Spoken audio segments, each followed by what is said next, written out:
ও আমার প্রাণপ্রিয় ভাই বোনেরা, আমার ভিডিওটি কি আপনাদের কাছে গেছে? যদি যায় থাকে ভাই, প্লিজ নোট দিয়ে ঠকাস ঠকাস করে ধাক্কা দিবেন না। প্লিজ আমার কথাগুলো একটু শুনেন, আপনাদেরও কাজে লাগবে। আমি কি আপনাদেরকে কখনো চিনতাম, কখনো জানতাম যে আমার ভিডিওটি আপনাদের কাছে যাবে? কখনো জানতাম না ভাই। কে পাঠিয়েছে ভাই? পাঠিয়েছে হচ্ছে ফেসবুকের রোবট। ফেসবুকের রোবট আপনাকে ভালোবেসে আপনার কাছে আমার ভিডিওটি পাঠিয়েছে। কি করার জন্য?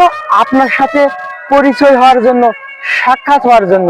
আমার ভিডিওটি যদি আপনি দেখে একটি গঠনামূলক কমেন্ট করেন, সাথে সাথে ভাই আপনার নোটিফিকেশন আমার কাছে আসবে। তাহলে ভাই আমি আপনার পরিবারে গিয়ে ঘুরে আসতে পারবো। এইভাবেই তো ভাই আমরা সামনের দিকে এগিয়ে যাব। তাই ভাই প্লিজ আপনাদের কাছে আরো যদি ভিডিও যায়, তাহলে ঠকাস ঠকাস করে ধাক্কা দিবেন না। দেখে একটি গঠনমূলক কমেন্ট করবেন, তাতে আমারও মঙ্গল, যেমন আপনারও তার চেয়ে বেশি মঙ্গল। কারণ আমি পাঠিয়ে নিচ্ছি এই ভিডিওটি আপনাদের কাছে না ভাই, পাঠিয়েছে কে? ফেসবুকের রোবট। অবশ্যই ভাই কথাগুলো একটু খেয়াল রাখবেন।